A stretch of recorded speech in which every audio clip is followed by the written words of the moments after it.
Hello, folks. We are on 6.2 Parallelograms. So as we move through this chapter, we are going to be talking about more specific types of quadrilaterals, okay? So the first one we will talk about specifically is the parallelogram. Your note should look like this. Okay, when I get to my notes, so do you guys see how we have these like reasons here? I'll highlight what you should write in those boxes, okay? Because those will be the different properties that are true of a parallelogram. It'll make sense in just a second. Okay, but have this note sheet out and we are gonna get rocking, okay? So after today, you will be able to use properties of parallelograms to find missing measures, whether that's a side or an angle measure. We'll be doing both. Okay, so our first property of a parallelogram is that your opposite sides are parallel. So you want to write this, right? The opposite sides are parallel in number 1. Does that make sense? So write opposite sides are parallel here. And that makes sense, right? It's called a parallelogram for a reason. And if you were given just a picture in like a problem, you would know it's a parallelogram by these little triangle marks. Those mean parallel. So one triangle corresponds to one triangle. So this side is parallel to this side, and 2 corresponds with 2, meaning that these sides are parallel. So our first property of a parallelogram is that opposite sides are parallel. Okay, number 2. Opposite sides are congruent, meaning they are the same length. Again, in a picture, it will either give you like a numerical number on your sides, or we have these tick marks. So again, 1 tick mark corresponds with 1 tick mark. 2 tick marks corresponds with 2 tick marks. So our second property is that opposite sides are congruent. And it needs to be both. It can't just be one. It has to be both. Same thing on, I forgot to mention that. For your opposite sides are parallel, it needs to be both pairs. Not just one pair, but both pairs of sides. All right. Our third property is that opposite angles are congruent. Again, you'll either have like a number for your angle measure, or we have those little archy marks. So these guys are congruent. And then our double archy marks are congruent. Opposite angles are congruent.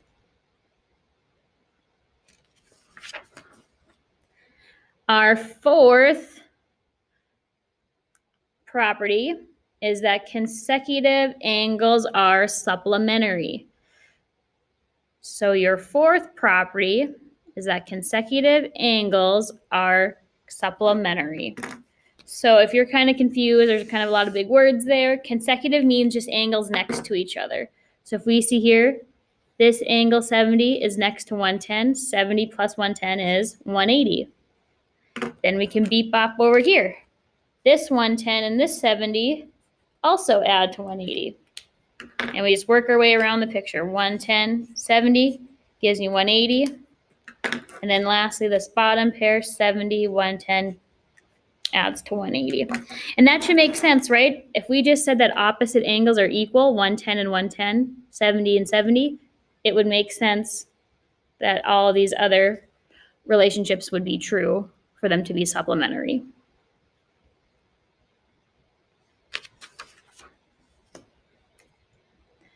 Number 5, your diagonals bisect each other. So remember, bisect means to cut in half.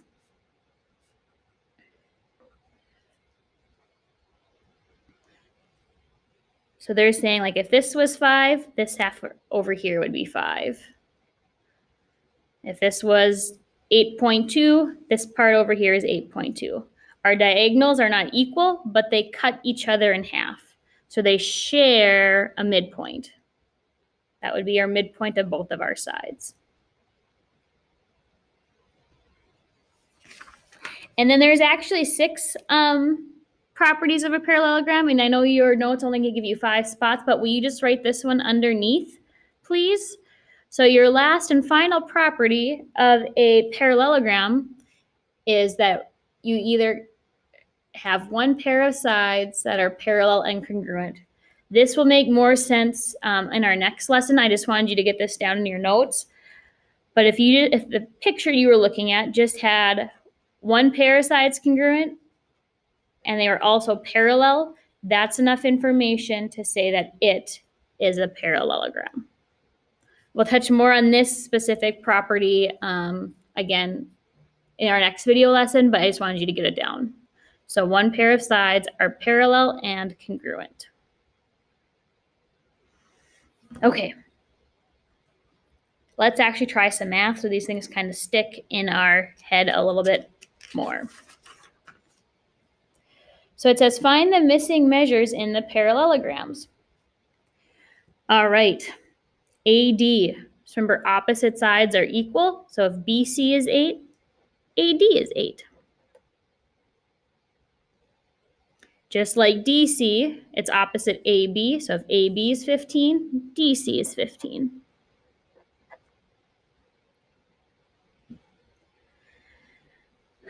If we wanted to find the measure of angle A, remember our consecutive angles are supplementary, so angles that are next to each other add to 180. For whatever reason, I think that sometimes helps. So if we take 180 and subtract 68, we'll get 112. So angle A is 112. Angle B, remember your opposite angles are equal, so if angle D is 68, angle B is 68. And angle C would match angle A because they are opposite each other, so that would be another 112. Perfect. It's a pretty basic example, but I just kind of wanted to show you some of those properties in its most basic form.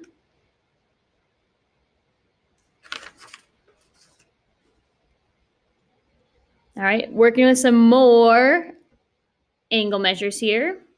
It says find the missing measures in the parallelogram. And then we're also told, don't forget about this guy down here, the measure of angle FED, so this big corner angle is 134. Okay, so I'm just going to write that down here, 134. All right, so we are looking for angle DEC. DEC is this guy right here next to 71. Well, if the whole corner angle is 134, and we know part of it's 71, we just simply subtract. So 134 minus 71 should give us 63. So this guy is 63.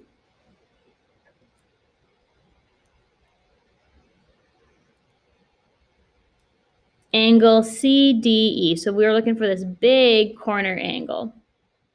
So don't forget that your consecutive angles add to 180. So if angle E is 134, we just simply have to subtract that away from 180. So 180 minus 134 is 46.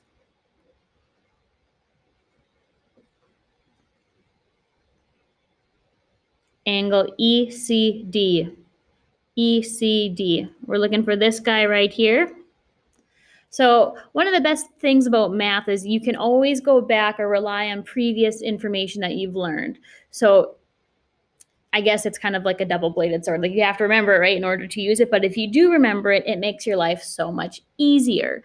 Well, remember probably back in, I don't know, October, maybe the beginning of November, we talked about like alternate interior angles when you have parallel lines. Well, folks, we have a ton of parallel lines here. So there's a bunch of alternate interior angles. So this angle here is equal to 71 because those are alternate interior angles. Just like the guy next to it would be 63 because those are alternate interior angles. Okay, and then our last angle that we are trying to find is angle DFE. So this guy right here in the corner. Few different ways we can do that. I think the easiest thing is to remember that angle D and angle F are opposite each other. So we would know that F is also 46 degrees. And if we take away our 21, we're left with just 25. That's this guy here. Okay, perfect. More on that tomorrow if you're a little lost. Again, things become easier the more we practice, and we'll practice a lot. Now we're going to talk about some side lengths. Solve for x. Pretty basic here. Remember, opposite sides are equal, so we would know that this expression is equal to this one. Gives us a pretty easy to solve linear equation. Get our x's to one side, our numbers to the other. Divide out. X equals 8. That's it. Pretty easy peasy. Then lastly, our final example here, again, just some more working with the algebra with this. Our end goal is to find the measure of angle B. Well, in order to do that, we got to figure out what these angles here are equal to. So let's find out what x is. Don't forget, opposite angles are equal, so we can set these expressions equal to each other. Get our x's to one side, our numbers to the other. Divide out, we should get x equals 13. Now let's plug in. I'll plug in for angle A. So I'm going to have 6 times 13 minus 15. 6 times 13 is 78 minus 15, 63. So angle A is 63.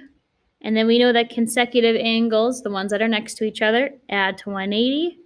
So 180 minus 63 gives us 117. So measure of angle B is 117, folks. Okie doke, that's it for today. Thanks for tuning in, and I will see you tomorrow. Have a super rest of your day.